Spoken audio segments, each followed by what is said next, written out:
As a child, Chris Knisley had little exposure to agriculture, despite living within walking distance to the National FFA headquarters in Indianapolis. As he puts it, he grew up in an island of urbanization, where vegetables came from a store and chickens came in two varieties, white meat and dark meat.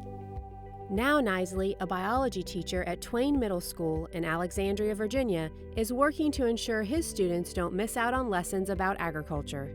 Knisley's mission to integrate agriculture into his lessons began as an after-school chicken club, but grew into Sam Clemens Farm. The farm now has several garden plots and a schoolyard chicken coop. His goal in building the farm was to create a classroom community where there is no line between the farm activities and the lessons. The garden plots began as raised beds with repurposed materials, but has expanded to include experimental areas for various crops and mushroom logs for lessons on decomposition. The chickens facilitate lessons on animal care and husbandry and are a key component of Knisley's unit on genetics. Knisley draws from the work of other poultry breeders and modern chicken gene charts to teach his students how to predict or evaluate genetic traits in chickens. After collecting and incubating eggs and raising chicks, the students use their knowledge on genetics and Punnett squares to predict the parents of the chicks. The students then make suggestions on which birds to cross to get the greatest number of desired traits for the school's American Cerama breeding program. Rather than just answer students' questions, Knisley shows them.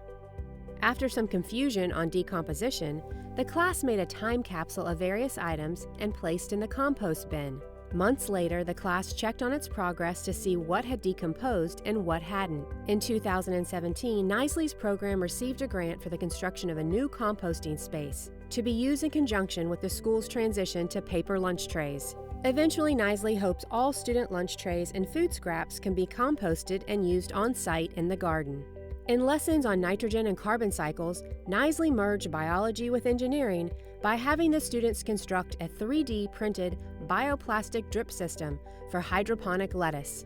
After constructing the system, students experimented with different inert media to determine which would lead to optimum growth. The students then tracked nitrogen moving through the system by comparing how much fertilizer was added to nitrate levels in the nutrient mix over time. Students also made single drip systems out of plastic bottles to take home and share with their parents.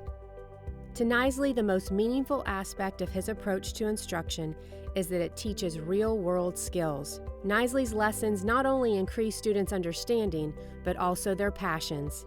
He knows the agricultural innovators of tomorrow are in his classes, and he aims to help his students realize those possibilities. Chris Knisley, 2019 National Excellence in Teaching About Agriculture Award recipient.